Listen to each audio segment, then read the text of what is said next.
Hey everyone, welcome to Dave's Bonsai. On today's episode, the Hemlock gets its chop.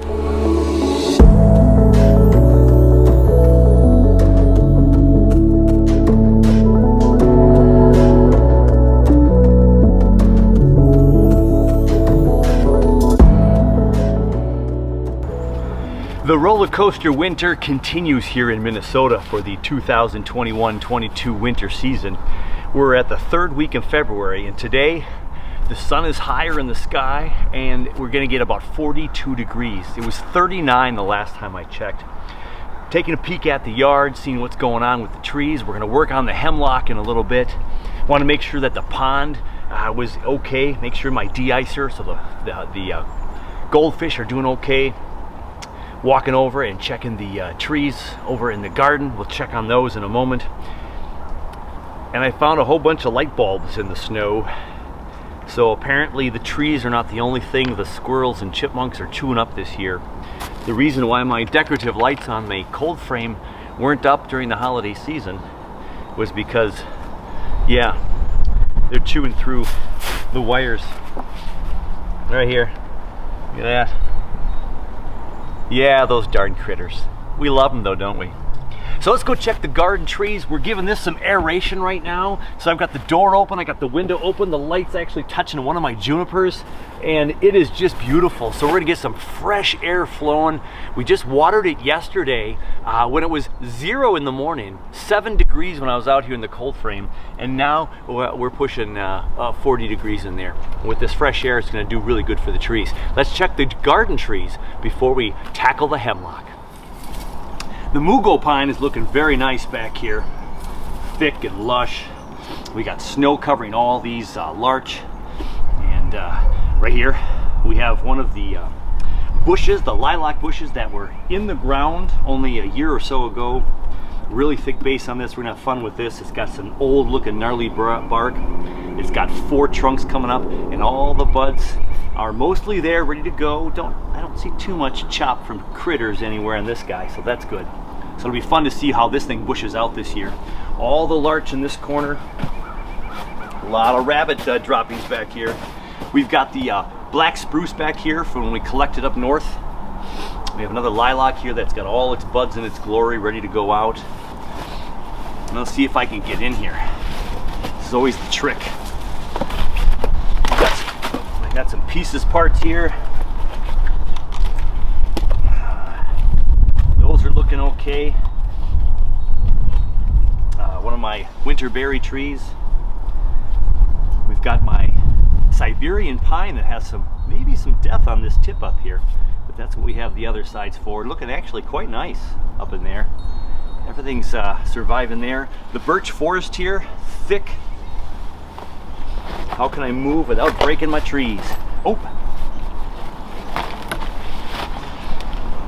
It's nice that they're loose so I can start to move these a little bit sooner. We are expecting this 40-degree day to only last for 1 day because the snow is coming in, and we're gonna have some snow tomorrow, and temps are gonna be back down into the teens for highs and negative numbers for lows. So this beautiful warmth is not gonna stick around. The roller coaster ride continues. We've got the big forest of larches that were from the harvest we did. That's up here in the front looking pretty good. I really like the color on the blue arrow juniper, which I'm looking forward to putting the blue arrow in a new planting this year, possibly on a slab. I've got some ideas for this one, and he's looking really good too. We got the taxus that I've been growing from cuttings doing okay. The Colorado blue spruce looking nice, a whole bunch of buds on that one. So that thing looks like it could be ready to explode this year if all those buds do some good growing. I have a couple of branches on that blue, Colorado blue, that I wanted to get rid of, but that pot is not going to go anywhere this winter. Yeah, it's still iced to the ground. So everything's looking good. Everything's still snowed in, so the critters look like they've left most everything alone from the snowbank level up anyway. There was some critter chop earlier in the year, but we're gonna get another blanket of snow, maybe 2 to 4 inches here in the metro, and this will all be protected again for several more weeks. So we'll just keep an eye on it, keep it checked up on. We got the junipers almost completely under snow. I can see some sticking out over there, looking pretty good. So the snow will keep that insulation on here as we get our last cold spell, hopefully of the year, down into the negative numbers at night. And we'll see what happens throughout the next couple of days. As we continue to peek around the yard on this balmy day, good snowball weather. Here's the definition of some critter chew right here. Yeah, the American elm. So I've got 2 American elms that were really cheap in the discount pile, and I'll sell them to you for cheaper. And here's why. Look at that. You talk about girdling the trunk of a tree. This is completely gone. We're gonna get more snow to cover it up. I don't want those critters to get the bottom of that. We might have a stump of a tree when it's all done. Looks like we're gonna have to move those. This one they left alone. That just might be some maple tree. And then, yeah, we got a little fir over there, which looks like it's relatively okay. But there looks like there's been some chew on that one too. But I can no longer leave my trees outside in my yard, so next season I'm gonna really have to work at where these things are protected. Let's look at the other big larch I have. There's a little tiny tree down here. I think it's just one of my, I thought it was one of my pines. One of my white pines, completely nubbed off here at about 6 inches off the ground, maybe only 4. Completely eaten away. Everything else is completely in the snow. There's a rock right here. So that's gonna be a whole new tree. The pruning decisions made by the critters. But here is the larch, my bigger one in my big 20-gallon pot here. I got this one for I think 20 bucks. And so this one will be fine. I'm going to decide what to do with this tree this year. Might put it in a pot this year. I might even do a raft style design with this. It's pretty straight and it is thick. It'll be harder to move, manipulate this trunk for how thick it is. And it's got a little bit of movement in it, so that's kind of nice. So I'm considering whether I'm going to put it in a pot or possibly make a raft design out of this. That is a distinct possibility. I have enough larches that I could experiment on this big larch in creating a raft style. So we'll see what happens with the larch, but no chew on the larch. They must not like this variety, huh? We're going to dive into the main project for the day. A little disappointing to see all the chew on the trees. I always expect some. This year there was a whole bunch. The water's starting to melt. I should get a bucket under here and collect some of this rainwater. I don't have a place to put the bucket. The rocks are in a bad position here. We will have a lot of melting throughout the day, so I'll do that later. But I'm gonna go ahead and take away a little bit of this so you can kind of see what we're working with today. It's gonna be snowed in and frozen in. I covered it with tarp to get rid of some of the wind. This is one of the more open west side parts of my yard that has less protection, and I wanted to make sure that we didn't create too much wind damage by drying out the tree. So this is all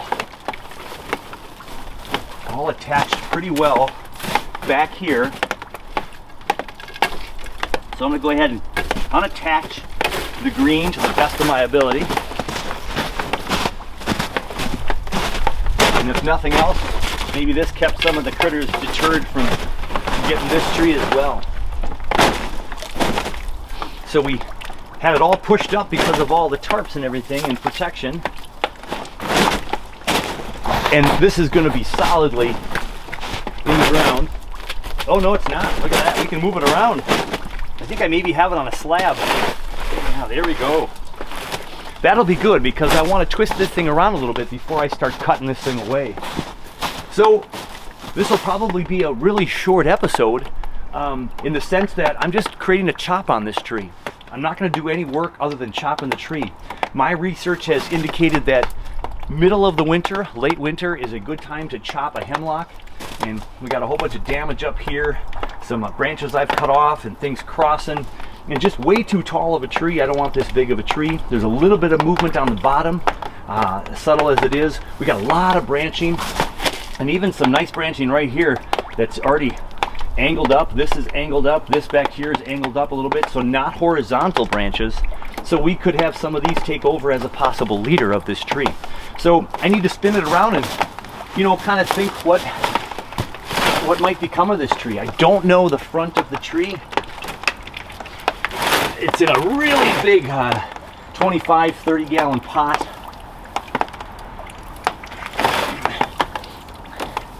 And I just have to kind of see what might be potential fronts. I've got a couple of nice branches that come off this side, one in the back and one off to the right here, and this one right in our face we can cut off because there's one growing up higher off to the right. And so this has a little movement from up over this way, kind of back this way and back this way. Subtle as it is, there is some movement. And so that might be a possible front that I was considering. This is all in our face. We can't even see anything right now, but of course we can always manipulate a tree by cutting branches, moving things around.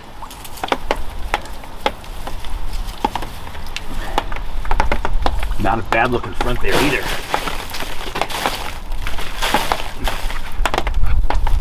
I fell in love with this tree because of its nice base.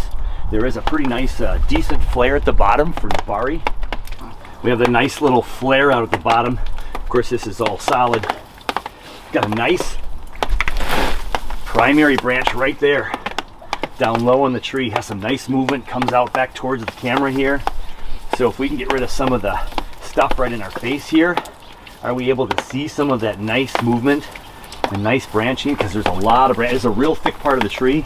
So when we cut off this top section, we're just gonna have this big bush of a tree, and we'll be able to slowly manipulate it. Love to get this in a pot this year. So this gives it a pretty formal upright look. So it's hard for me to pull all these branches away for you to see. This one goes really bizarre right here. This branch comes up from the center of the trunk and comes up this way and crosses over that way. So if I cut the tree behind there, this could become the new leader right here. Become the new leader of this tree.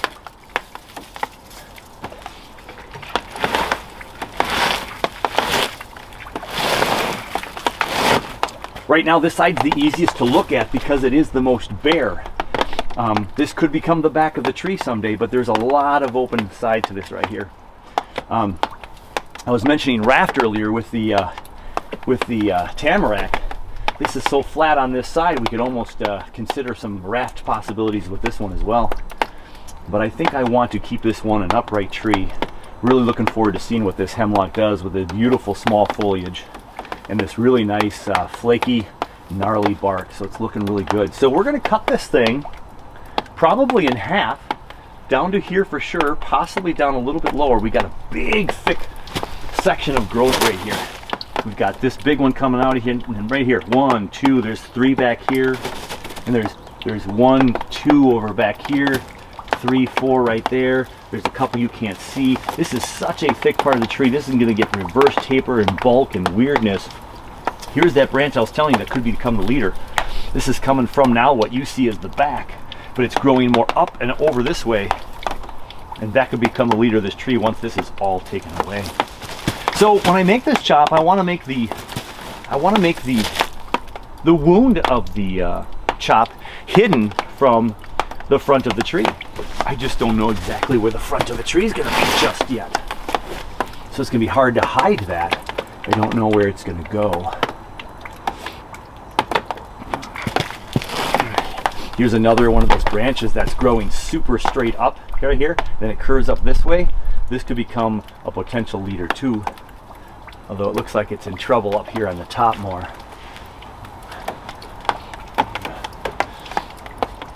So we're going to spin it a couple times, take a peek.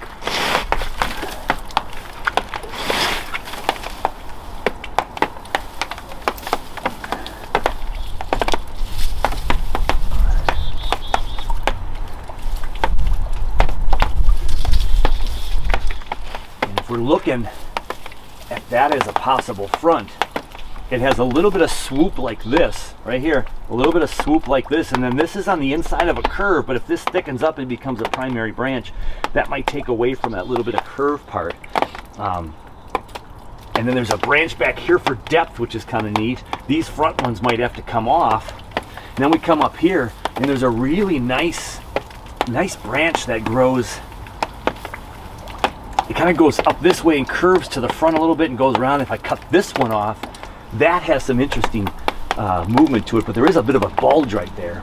But then up higher in the tree, which you will not be able to see on camera, is, so I said the bottom swoops this way a little bit, so it does come this way, then it starts to go back that way.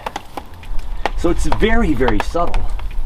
And it looks like it's the skinnier part of the trunk though, so you don't get as much of the girth up top, but down below, it looks like there's some decent spread there where we can see some of that thickness. And if I turn it just a little bit like that, now we really get more thickness on that. And almost pronounces that curve a little bit more. I like that as a possible front. And so of course, if I cut the tree right here, right now where my hand is, you can't even see my hand, so you're not gonna be able to see the tip of the tree anyway. And could we create a really thick, big old gin up here on top? We could have a top poking gin at first anyway. We'll leave it there for a while because it could make for an interesting tip to this tree, like it broke off with a lightning bolt and then it continued to grow. And again, here's that gnarly branch that's growing up right here. And it's in this front view though, which could take over for the thicker trunk back there. And if that is a really sharp deadwood gin feature, and this takes over with all these branches here, we kind of hide some of that gin. It just pokes out of the top and looks like a big old tree as we compress it down. Keep spinning. Too much coming right at me with this angle. I lose that big primary branch down below, which someday that might be gone anyway. You know, this could be gone. It's maybe too low on the tree, but I don't know how far down the Nabari is going to go. So I really can't focus on that as the front right now, knowing that I could be manipulating some pretty big branches. And this side, we just have all the growth on one side. And then back to this back side, which is okay. So I think I will cut this tree as if this is going to be the front, where we can see all of this lovely tree shape. All this tree we see here. We'll pick the branches we want to include or keep, and have branches that go off to the side, and we'll have this as our, in the initial stages, this might be our primary branch. Now, of course, that's not set in stone. That can always change, but now we're going to do some cutting. The gutter into this bucket, we'll see. We'll get some pure melting snow, more quality water for the trees. So I think what I'm going to do is just go ahead and cut off all these branches. I know this is going to be pretty low in the end, so I really wouldn't have to keep a lot of these branches at all, for that matter. But I'm considering a possible gin, so I don't know how far up the gin will go. We definitely will have to go in above this point right here.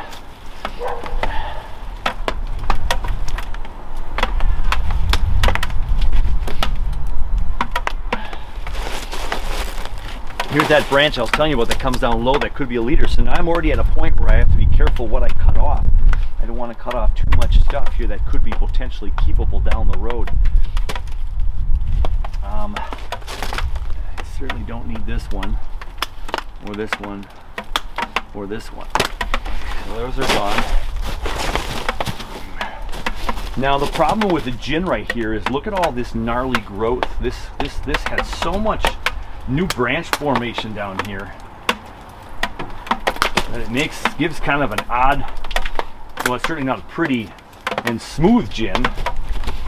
Could be some rough sections of gin though, some broken off pieces here, so we could keep all of this on here and peel back some of this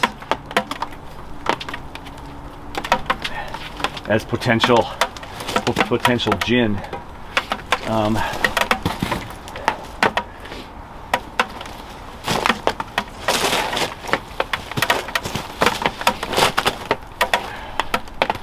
This branch is still a question mark.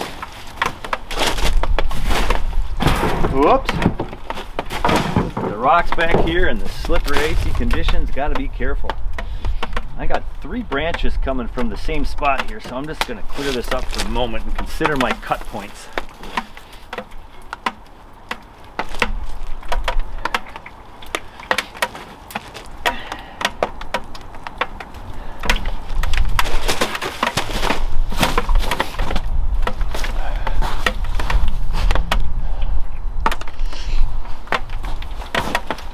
So this is certainly too high of a gin regardless. But I could start breaking off some of these branches and seeing.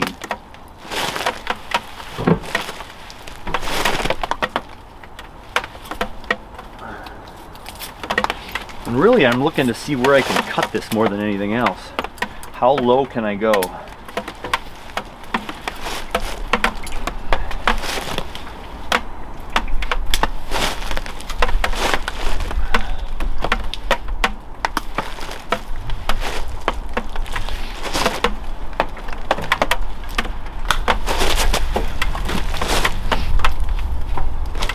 Lots of fun growth now from this point forward. This section right here below where I'm cutting is where the really thick portion is. So I'll have a whole bunch of choices as to the direction of this tree. I could possibly change the front of this tree. But right now, if I'm thinking that somewhere is the front right there, I want to cut my cut this way and not this way so we don't see a big old scar.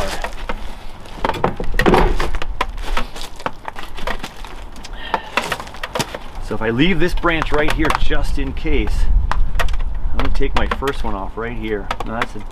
Let's go right here.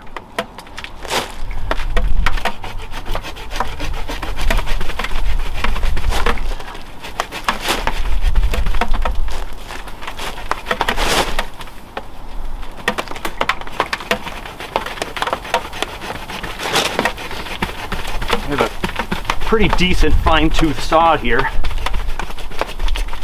A little coarser would have gotten me through this trunk a little bit faster.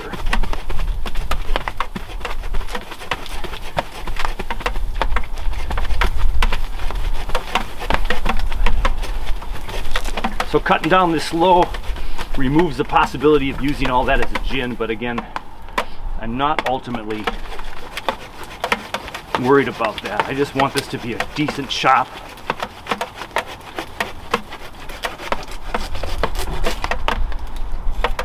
All right, there we go. So as we stand back and take a peek, we got this big old short stubby lollipop. But this is all foliage that we can now compact back as we repot this spring. We've got a lot of foliage. I'll be very curious what the root system is going to look like, of course. And we have all this foliage and a lot of branches to choose from. Got a nice cut at a decent angle here. I don't know that I want to go any lower.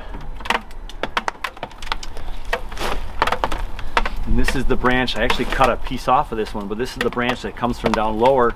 So look at how this could be manipulated with wire right here. This goes right in front of all that and becomes possible leader material. So one of these two could possibly become leaders. Everything else is more horizontal. So here we go. If we take this tree and make this primary branch here, we would take off some of these front branches right here, and we'll be able to get a tree that's growing up here, and we can make this, you know, typical triangle shape if we need to. If we desire to do that, remove some of these frontward facing branches. I could probably get rid of a couple of them right now. This time of year, it's not going to create any sappage flow. I just don't know if that's going to be the front or not. We just don't know.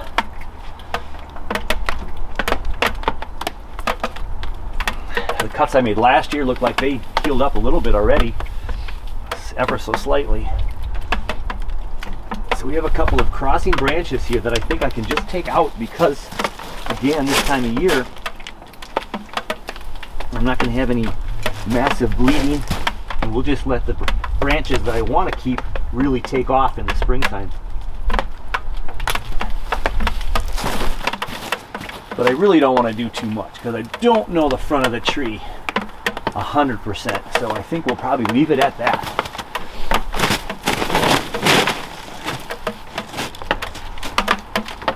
A lot of stuff moving on around here, moved a lot of parts. Again, I want to be very cautious. I don't want to get anything structurally decided today at all. This was mainly a chop, but I do just, you know, there's a few branches here and there that are just not going to be good in any way, shape, or form, no matter what's the front, because they're facing inside, that kind of deal. So just a couple of those to not use up all the resources in the spring. It'll just be pushed out to all these branches that I want to keep. So just a few scragglers in here that are just, you know, some of them broken off, some of them grown into another branch, like that one right there. Pull that off, free up some spacing here. Oh, this is going to be fun. So looking forward to what's going to happen with this guy. But let's leave it at that. Let us not push our luck. We got our chop back here. This still could become a gin up here if we decide the main structure of the tree is going to be another 6 to 8 inches lower. This could become some fun gin with even some of these branches all ginned up with some deadwood features. So we have some of that to consider as well.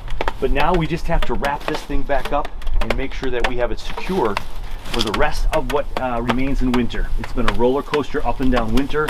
We're still going to get cold temperatures, wind, it'll dry things out. We got some branches in here that look a little dry here, but everything else is looking pretty good. Yeah, super exciting. I'm gonna have to go get the staple gun to reapply the green fencing. We'll get that tarp back in here, reposition the water buckets, and we'll push ahead to the end of the video.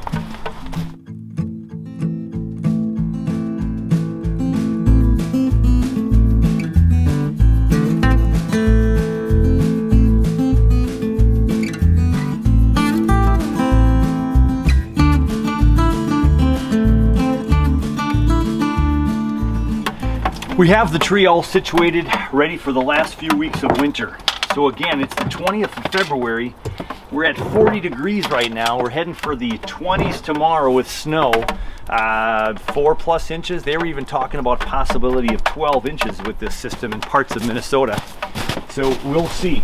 We've got some water dripping into the buckets for some fresh melted snow. Hopefully we'll get more water that way than just melting the snow. We got the wind barrier up here for the hemlock to be protected for the rest of winter. We'll get some fresh snow on here that'll just filter right in there, and there's a layer of snow right on top. So this is gonna have plenty of water throughout the rest of the winter months as we start to think about a March thaw and spring break around the corner. So as we're done with the hemlock chop for today, let's get to our update for today. And our update for today is the garage cold frame. Things are starting to push. The garage is dark. We're gonna open up the cold frame.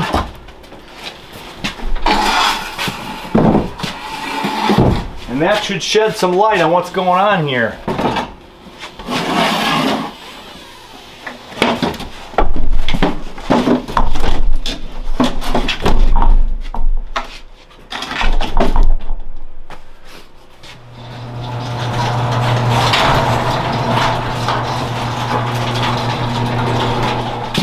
Here we are in the cabin cold frame. The lights are on. The experiment continues. The lights are up on top, but my heat was too warm up here and it was too cold down there. We had a temperature change of about 15 degrees. It's been averaging about 8 to 10 degrees differently since the change. But right now the lower temperature is at 48 and the upper temperature is at 51.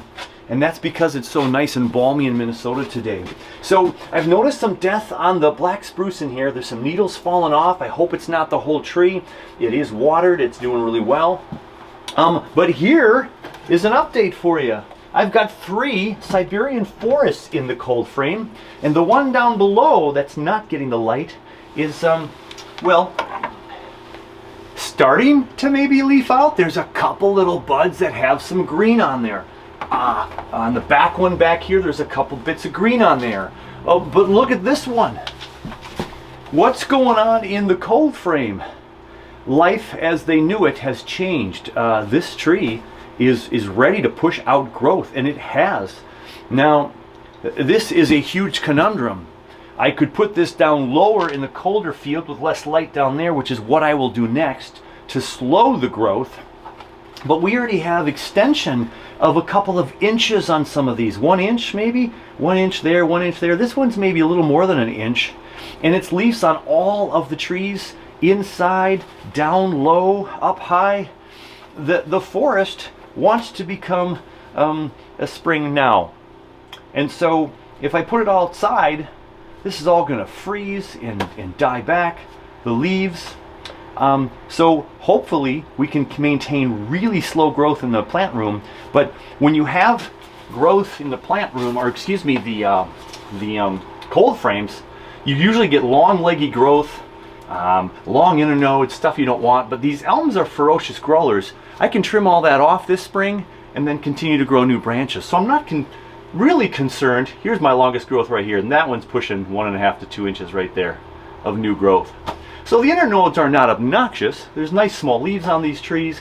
If it slowly pushes out growth and stays healthy, I'll be okay.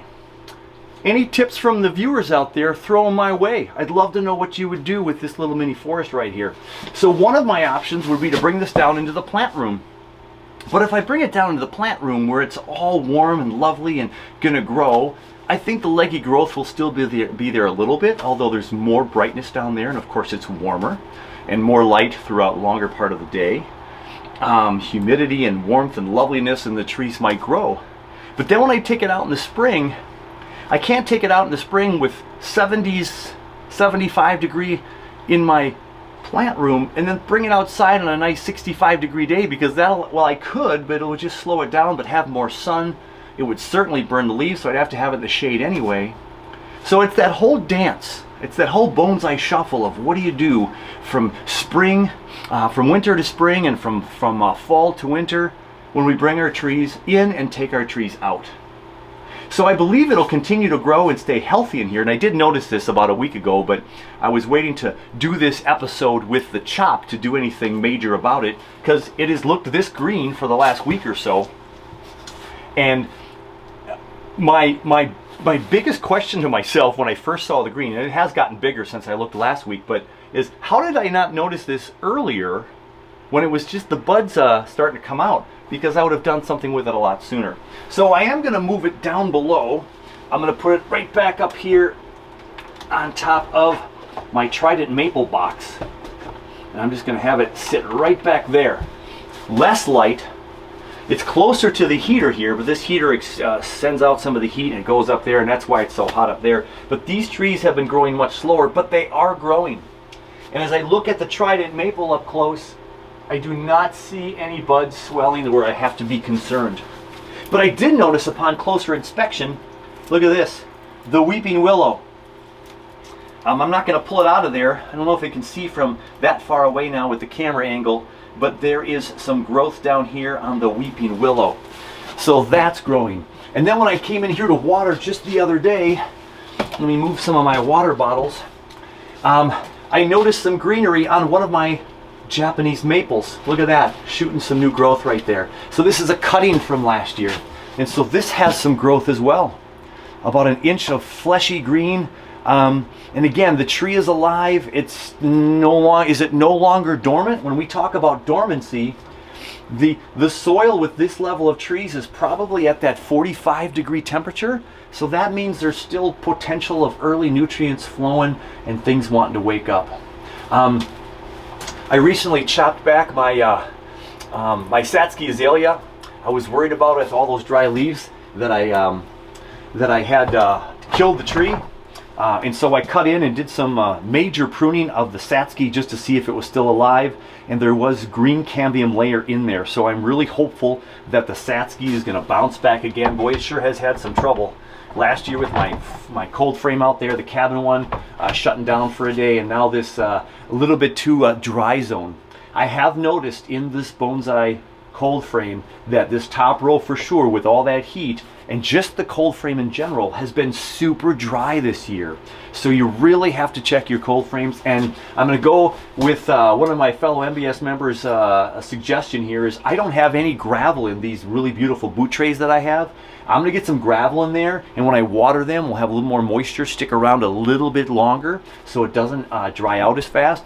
Or you go back to the same old thing I've preached and everybody else has preached. You got to check your trees all the time. I would let these go for sometimes a week at a time, and I think I had to check them about every 3 or 4 days with the dryness that I've experienced up here on top. So I've got a Japanese quince up here that also has some new little green leaves up there. The old ones are falling off and the new ones are starting.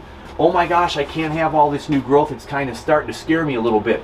The Japanese maple I have down here, the buds are right there. I don't think they're swelling too much. There may be some little initial swelling to those trees, but we're a couple weeks from March. I gotta let these trees stay in here for a little bit longer. If I can take them out when we hit March and warmer temperatures, I can have them outside maybe in the shade so they don't just totally go into growth mode, but that means more light for them. So if I give them more light, the daylights are getting longer, the temperature's warmer, what's going to happen to the trees? So the juniper up here is looking really nice and green actually, probably because of the extra light this year in the cold frame. I've got all these cuttings up here that I hope are going to stick around. Here's my elm over rock. All my root, not branch, the root pieces that were over the rock have slowly kind of died off, but it still looks like it's growing between the rocks, so that's kind of fun. We'll mess with that later on this year. A couple more of the Japanese maples in the background, and yeah, lo and behold, there's just a little bit of swelling on this guy right here. There's a little bit of growth right up here. Things are wanting to grow. So I'm going to turn the heat down just a little bit. We've got warm right now because it's warm in the garage. I wanted some fresh air, so I opened up the big garage door. We got a lot of light coming in right now. I'm just going to let it air out a little bit, but I am going to turn the thermostat down right now so it doesn't go on. There. So I just turned it down a degree or two so we will not get too much warmth in here. We are going to be cold, as I said, this week, down into the teens for highs and negative numbers at night. So these should stay relatively partially in dormancy here for the next couple of weeks before March hits, and then we're going to really have to watch the cold frames carefully to monitor as these things start to push out growth. We want to hold back that growth as long as possible. So there's the update. I've got growth in the cabin cold frame, or the garage cold frame. I was in the cabin cold frame yesterday, and there's a few trees. The cotoneasters have a little bit of swelling as well, so we just have to be super close and monitor that. So we're going to let this get some fresh air, and then we will wrap this up for today and make sure we watch this for the next couple of days. So in the meantime, I get to go shopping. It is time to go to the pet store and buy some fish for the bonsai pot tank. So I am super excited about the reveal coming up here. I think a week from tonight. I hope the 27th of February is the magic night that we'll get together in the evening and we'll watch the premiere of the final episode, episode number 15 of the bonsai pot tank. And you'll be able to see the tank and the stand and the fish and the trees in their glory, or what I hope will be glory one day. They've got a long way to go, but I can't wait to reveal that to you. So that'll be, I hope, coming up on the 27th of February. Check your local listings here. Check in with me, and I'll let you know. In the meantime, hey, take care of you, take care of your bonsai, and I can't wait to see you very soon on the next one, which might be a reveal. All right, take care, everybody.